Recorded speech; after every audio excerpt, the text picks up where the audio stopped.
Hello you guys, welcome back to the channel. Something slightly different today. One of our very kind subscribers made a suggestion only a couple of days ago. Dave, what about talking people through the kit you need for a micro raptor? Whether it's maybe a male American Kestrel, up through the ranks of spars, muskets and spars, Aplomados, common kestrels even, and so on. Those small birds, those small falcons and hawks, I guess even tiny owls if that's your thing. The kit you need. Now Emily just said, Dave, that's a short video, just tell everybody you just use the same kind of stuff, only much smaller. And yes, I suppose she's got a fair point, but let me talk you through some of the stuff that's worked for me.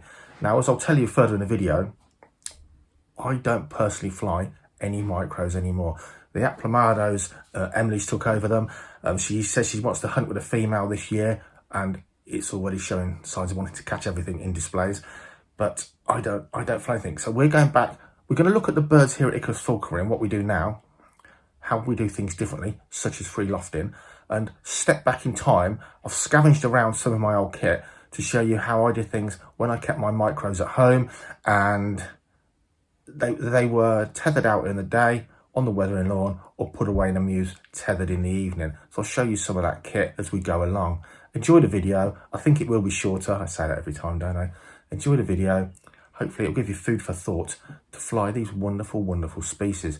But let's be clear, these are birds for the person with a lot of time, a decent handle on falconry knowledge itself, but you need that time and you need to be meticulous. Their weight management is a completely different level. You coming home to hunt with your micro in the winter and getting stuck in a traffic jam for 2 hours, thinking you'd measured its food yesterday so that it was on weight perfectly for this afternoon, and now you got stuck in a traffic jam. That bird can be dead in the freezing of winter. It just runs out of energy. Its fuel tank empties before you can get home. These are not beginners birds, far, far from it. Buzzard-sized birds are definitely good for beginners birds. Micro raptors, as maybe inexpensive as some of them are, and the more inexpensive kit, I guess, some of it is smaller, but they're not for you. Get some knowledge first. Most people will struggle to keep one alive flying it through the winter unless they've got a good bit of falconry knowledge already under their belt for sure. So little female American Kestrel, the males are a lot smaller as you probably know. This is carrying a Marshall Micro leg mount. That is perfectly suitable and adaptable for doing things like displays. Wow. Personally for hunting, that's quite a big bit of kit made on that bird around its feet. Who knows? We've got a predator above. Marshall Micro, you're on your maximum limit there, but everything's tiny. Look at those little tiny anklets. They've still got to be tough. These birds have got very strong pointy beaks. They can still chew. And tiny braided kit, brilliant bits of stuff. You try and get a thin bit of leather nowadays that's any good, you're doing better than I am. And this little guy's got a wobbly toe, which he's had since he hatched from an egg, or rather she has, because it's a female American Kestrel. What does this fly at, Emily? About 100 grams. So about 100 grams. Males considerably less. I think our male was 80 something grams, if I remember rightly, 85 grams, but I could be lying to you guys there. Everything is smaller. Emily's using her lovely clean glove that she uses for most birds. Obviously here we're flying various birds all day long. We tend to just have a favourite glove, whether we find a micro, to be honest, or an eagle. But for you guys, a tiny thin glove is all you're going to need. People do often fly them without gloves, these sort of birds, but for me, I'd rather all the mess goes on the glove that I can clean rather than my hands. Maybe that's OCD. So housing these birds, it's not rocket science. Obviously you can keep things much, much smaller. A lot of the falcons, the Merlins, the American Kestrels, they're very smaller but American Kestrel males, but they're quite fidgety things. You've got to make sure there's no tangles if you're putting these birds away in the tethering system.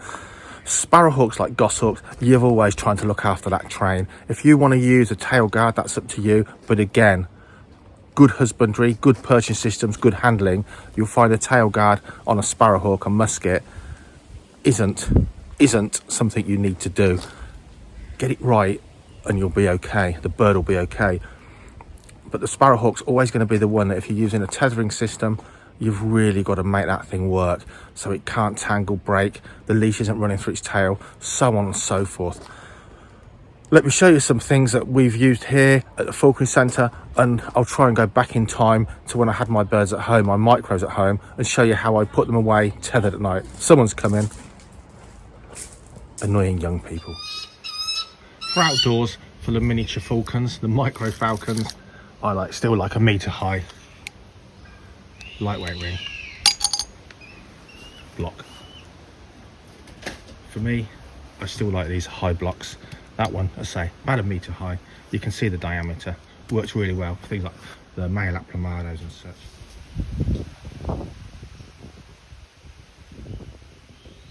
Now remember guys, I'm not flying a micro, and the ones at the Falconry Centre are all free lofted, but I'm trying to make this video to help you out. So some of this stuff, like this bow perch, obviously needs painting. It's been in my shed for years and years.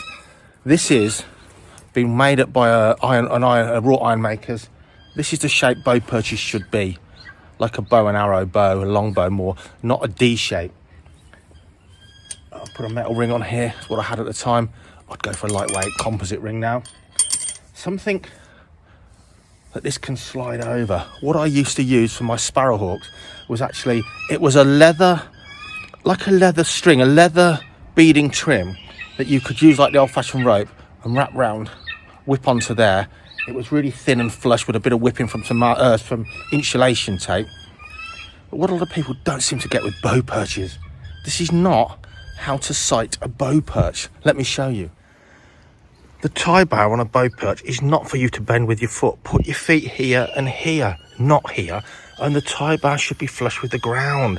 So when the bird baits, the ring is on the ground and the leash is coming low under the train feathers.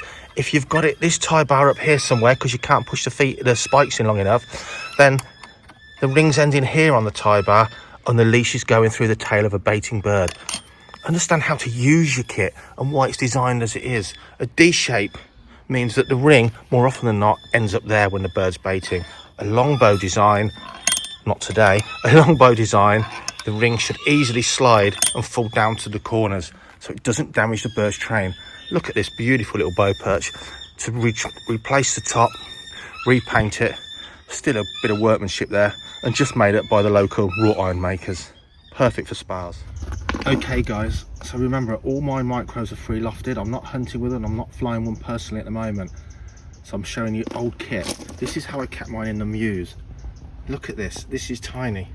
This has worked so well for American Kestrels, Merlins, Sparrowhawks, putting them away in the mews in the evening. A tiny microscopic version. There's the back wall of the mews. Nice sheet of plastic ball or something you can wipe down. Rubber mat in here. I always used to put newspaper underneath, no sand or anything, just change it every day. Remember, we're just outside propped against the wall. Look, you can see I've just homemade this out of some stuff. Bit of metal tubing bent over my knee, bit of gas pipe ring. There's your tethering ring. Against the wall, a half bow perch works just as well for a micro raptor as it does for a huge golden or bald eagle. In fact, it really works well for me and I love that design. I've never had a tangle on that while the bird's away, which is always a brilliant bonus. So a miniature half bow perch for a micro raptor. That's about, goodness me, 9 inches maybe, and maybe 6 inches high. Make sure that tail clears the deck, as in the deck.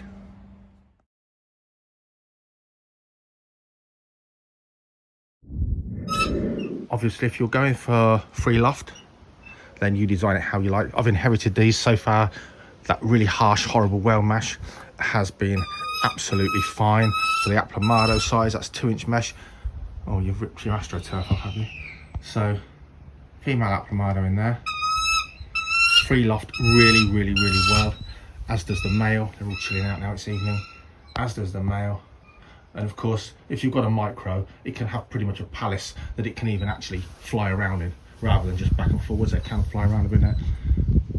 Again, works well, but realistically, I'll be looking at the finer mesh. So we've underlaid this one, look, with zoom mesh. In there, we've got Bodie. Oh, I can't get through. We've got Bodie, common Kestrel. Kestrel, you know, I don't know, 7 ounces or so. Aplomado, female, maybe 12, but they're still micros. It's just they're not as micro as some. Again, free lofted, basic setup, and a mantling female American Kestrel. Again, we've got zoom mesh. Paint your mesh black, guys, you can see through it. But there are better alternatives than mesh. It just becomes finickier when your birds are this small. Of course, this kind of free loft with a barred window and a shelf inside works really well for birds of prey. They're not hanging off the mesh. The trouble is finding the kind of bar system that works for a micro. So obviously it's got to be tight together so they don't squeeze through. But if the bars are thick, it's almost no point having them, is there?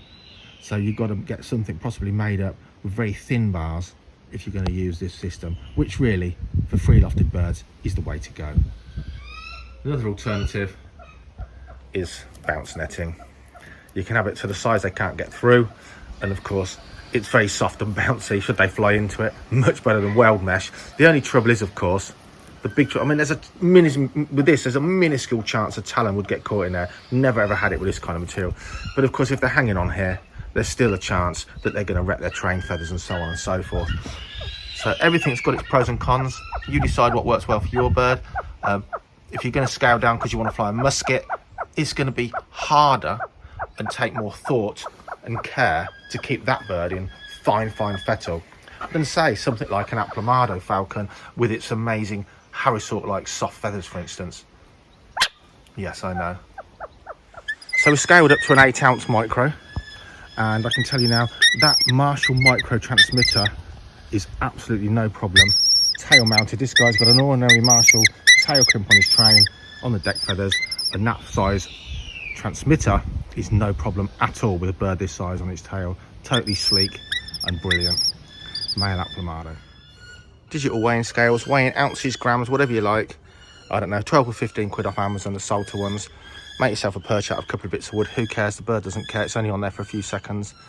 No problem. I've been using these for 35 years. Yes, they still existed in those days. I've never had a problem with digital scales for these micro raptors. Remember, this isn't a video about how to train any of these birds. A Merlin compared to a musket are two completely different animals in many ways, except they both chase other birds in the sky and eat them. But very different. That's been very annoying through this video. Stop creaking. Is it my back? They're very different birds. This is just about looking at all the kit you need. Okay guys, parent reared or imprinted, you can hood your micro falcon or your micro hawk, your little accipiter. These little tiny handmade hoods. Little one there for a musket, I believe that was.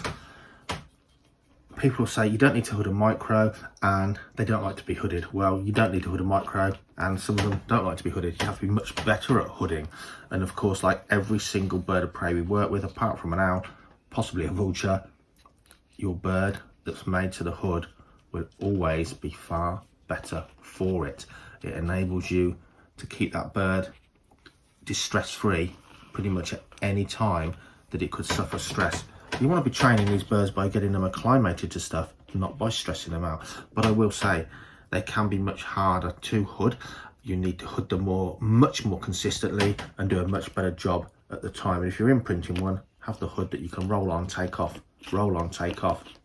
Every time you interact with it, pop the hood on, take it off. They certainly do struggle. So my male American Kestrel, my son's, it hooded perfectly well for a while, and as soon as the hooding was let off, the foot was taken off the accelerator and days were skipped, it became an absolute nightmare. The male Aplomado, I've never hooded him. He was imprinted by someone else. We didn't bother. He just comes out the chock, if you like, flies for guests, goes back in. He doesn't need to be hooded at all. He doesn't go out in the field, and so on and so forth. But if I could hood him, we would. The female Aplomado, we do hood. Hood's perfectly fine. People have said they struggle to hood their Aplomados. If you're good at hooding and you're consistent, try and hood your micro if you can, for sure. Masses of benefits, no negatives at all, unless you fall out with your bird over it. Shrinking down now. So these from Marshall, they do a really good, well-made micro tail mount. Crimps around the deck feather. All I use now, just like the other birds, as per a previous video, is one crimp on one deck feather to mount the transmitters. It gets a bit fun when you get a bit small, and then most people will either go down to a leg mount. So male Aplomado, tail mount, no problem at all. As you get down and down, certainly a Merlin, no problem at all. A little male American Kestrel and such, you might want to think about a leg mount, a tiny leg mount. Falconry Electronics, they do some really tiny stripped down transmitters. Or as I used to do on some of my micros, the American Kestrel male, a neck mount. But a neck mount needs to be understood. You can make such a stupid hash of neck mounts. Everyone that I see that moans about neck mounts, they're actually talking about a neck mount that isn't done correctly. Neck mounts on Merlins and small micros can be a brilliant way to mount tiny transmitters. Okay, anklets. You can cut yourself some tiny leather anklets, and you can use some tiny crimps and a tiny tool, just like you would on a bigger falcon. Or you can talk to one of the many makers of leather craft for birds of prey and see if they'll make you up something small. And I know they absolutely will, whether it's someone like Kaiser Slip-Ons, Ashley Clark, or Kate and Leatherworks. They'll all be able to make you up a set of micro bits of kit there, or make them yourself if you can find any good leather. When it comes to jesses and that kind of stuff, you decide what you want to use. And swivels, I prefer by far braided stuff for my micros. You can make such a much thinner material that's way stronger and less chewable than leather. To give you some idea, this is the kind of Sampo type swivel I would be using. To give you some idea of size, this is what most people would be using for a male Harris hawk. To give you another idea, this is what I'd use for pretty much everything up to most of my eagles. Most people go way too big with the swivels just by quality. This one isn't quality, by the way. This isn't a true Sampo. But to give you some idea, I use Sampo swivels about this size for hawks and eagles. You would be using this for your male Harris hawk. And this is the kind of size Sampo we're looking at for a micro. So you can use, this is what I would use, a small braided leash. I would use a tiny inline Sampo swivel. I would absolutely use an extender piece, and then I would use my usual mews jesses attached to that, just like I would for my bigger falcons. Works absolutely brilliantly. There is another way, but first off, whatever way you use to tether, use some kind of loop leash. Do not use a leash with a knot in that slides back and forth through the eye on the swivel. For goodness sakes, that's a tangle that'll happen. Get yourselves loop leashes, guys. They don't tangle half as bad. So let me show you the good and bad. Cheap fishing swivel clips. You can buy a whole sack of these for pence. Both of these are fatigued. They will snap on that bend just there. They will not warn you. They will not tell you. They will just snap. And they also have no particular catch. These are very easy to undo. Fine on the glove, but for tethering when you're not there, you're on borrowed time. They will snap and fatigue, or by chance they'll come unclipped. If you are going to use this kind of swivel, I would be changing them very regularly indeed. I prefer a quality snap link. Sampo swivel, Sampo snap link. These are fishing swivels, remember, sea fishing swivels. These are not going to come undone on their own. They'll still fatigue at the very end here. They'll last longer, but they'll still need changing. That swivel will never break because this clip will snap and you will lose your bird long in advance. However, I've shown you the way of using a tethering system of extender, Sampo swivel, loop leash, and your usual braided jesses with your anklets. I've got to tell you now, most of my true micros, I've actually used this kind of thing, a Sampo snap link with flying jesses made of braid that just have a small hole in the end that this can be clipped on, slipped through and slipped out. No need to change the jesses. It's already wearing its flying jesses as mews jesses with this clip. Am I going to recommend this system to you? Absolutely not, because if you don't change these before they wear, they'll snap. And I will tell you, this particular design, as good as the swivel is, it has a habit of jamming, kind of getting around like that and jamming, and then it doesn't swivel, which will lead to a tangle. Guys, if you get any problems with your kit and you think, oh, that was lucky, totally change what you're doing with that kit. If you have a near miss, that's a warning. No different to if you're on a fast motorbike. You have near misses more than 1 or 2 times, that's a warning. Modify your behaviour. So I do use snap links on braided jesses with a pinhole end, but I'd have to recommend you use Sampo swivel, leash extender, and your normal braided stuff. It can't snap and come away. You're looking for anti-tangle, smooth running kit that won't damage the tails of those birds. Look at your kit, your travel boxes, it's going to be smaller. Your bars are smaller. Your perches, whether they're block perches, rotating ring perches, bow perches, everything's finer, lighter. All the bird's furniture, the anklets, the hood, the jesses and so on. You're looking for as lightweight as possible. What I couldn't find was a bell. You can get bells. I've found reasonable quality bells, small enough for a musket. One leg bell, maybe one on the tail if that's where you want to go. But for me, the tails on these birds, most of them, by the time you put, say, a transmitter on there, I'll just use one leg bell on another leg if I want to. Most of ours, all of ours here at the Falconry Centre now rely on transmitters. We don't even have bells on them. You're just trying to alleviate weight on these birds. They are tiny. You need everything to work well, but stripped and pared down to be lightweight and uncumbersome bits of kit for sure. The same with your mews. They don't need a lot of room, do they? They just need it doing correctly. And the same with your weathering lawn. On the view of weathering lawns, on the view of weathering lawns, why did I pick this bench? More than any other of the birds you get, they are open to attack. Most cats won't attack a calm kestrel or a female sparrowhawk on a weathering lawn, but some will. The biggest problem you've got now is in the UK, our skies are full of birds of prey, and a sparrowhawk isn't going to think twice, really, about taking out your male American kestrel sitting on a 3-foot high block perch in your lawn if it's not netted over or protected. For you guys flying micros, you are running a gauntlet for sure in the UK especially, or now in the UK compared to when I was younger, of other birds of prey catching, killing and eating your micro, whether flying free or tethered. You've got to bear that in mind. It's foolhardy to leave a tiny raptor sitting on its own on a lawn. I used to have all my birds on the lawn, but they were dotted amongst golden eagles, bald eagles, big falcons, hawks. It would be a brave predator to come in amongst there. But even that, it's not foolhardy. It's not. Think about your bird's welfare, but that's for a totally different video, guys. I hope you've enjoyed this one. It has been short. A little bit of an insight on what I've done and what works, and some ideas that might not work. You always have to do that for yourself. You've got to make those judgments, but above all else, use something. If it's not working 100% correctly, modify it, change it, do away with it. Find the stuff that works, and you should be able to keep a micro in excellent fettle, whether it's tethered or free lofted. See you in the next one.